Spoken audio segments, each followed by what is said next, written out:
Assalamualaikum warahmatullahi wabarakatuh. Perkenalkan, nama saya Siti Nur Aziza dengan NIM 859461575 dari Fakultas FKIP, Prodi Pendidikan Guru Sekolah Dasar semester 2. Di video kali ini saya akan membahas materi dari Ibu Elis Risa tentang peran ontologi, epistemologi, dan aksiologi dalam membentuk dasar-dasar filsafat ilmu. Dalam BMP IDIK 4006, filsafat ilmu dijelaskan sebagai ibu dari ilmu yang menelaah hakikat ilmu secara kritis. 3 cabang utama inilah yang jadi kerangka kerjanya, ibarat bangunan rumah. Ketiganya adalah pondasi, tiang, dan atap. Yang pertama, ontologi. Apa yang dikaji ilmu? Hakikat membahas objek material dan objek formal ilmu. Objek material sama dengan sasaran fisik atau empiris. Objek formal itu sama dengan sudut pandang khas ilmu itu. Analisis dari BMP IDIK 4006, ontologi membatasi wilayah sah ilmu. Ilmu hanya mengkaji realitas yang ada, nyata, dan dapat dijangkau indera dan nalar. Contoh, sosiologi objek materialnya masyarakat, objek formalnya masyarakat dari sudut interaksi sosial. Maka sosiologi tidak kaji hantu, karena itu di luar realitas empirisnya. Fungsi kritis, tanpa ontologi, batas ilmu jadi kabur. Astrologi dan astronomi dianggap setara atau sama. Ontologi menjaga ilmu tetap rasional dan tidak masuk wilayah agama atau mitos. 2. Epistemologi, bagaimana ilmu itu diperoleh. Hakikat membahas sumber pengetahuan, prosedur ilmu, dan kriteria kebenaran. Maka jawabnya, kok bisa yakin itu benar? Analisis dari BMP IDIK 4006, epistemologi menyediakan metodologi sumber ilmu, yaitu empiris, rasio, intuisi, tapi harus lewat metode ilmiah, yaitu observasi ke hipotesis, verifikasi, teori ke hukum. Kebenaran diuji dengan korespondensi, koherensi, dan pragmatis. Fungsi kritis, ini yang bedakan ilmu face opini.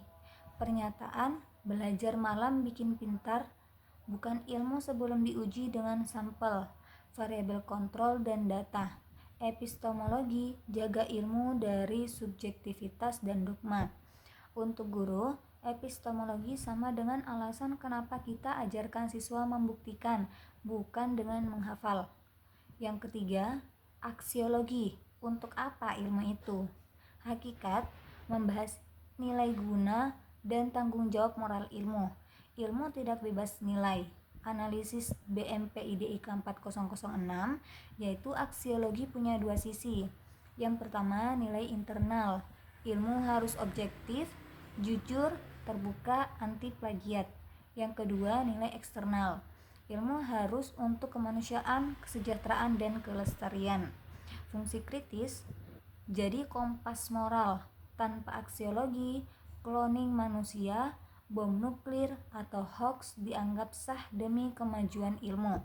Aksiologi mengikat ilmuwan dan pendidik pada etika profesi. Untuk guru, aksiologi sama dengan dasar pendidikan karakter. IPA tidak hanya ajarkan asam, tapi juga jangan pakai asam untuk jahat. Yang keempat, keterkaitan ketiganya, fondasi sistematik filsafat ilmu. BMP IDIK 4006 menegaskan ketiganya tidak berdiri sendiri, tapi saling mengandalkan. Komponen ontologi, pertanyaan pokok, objeknya apa? Jika diabaikan, ilmu jadi ngawur. Kaji hal-hal gaib sama dengan pseudosains. Komponen epistemologi, pertanyaan pokoknya, caranya bagaimana? Jika diabaikan, ilmu jadi doktrin. Asal percaya sama dengan tahayul. Komponen aksiologi, pertanyaan pokok, tujuannya apa? Jika diabaikan, ilmu jadi liar, canggih tapi merusak. sama dengan dehumanisasi. Alur keterkaitan analitis.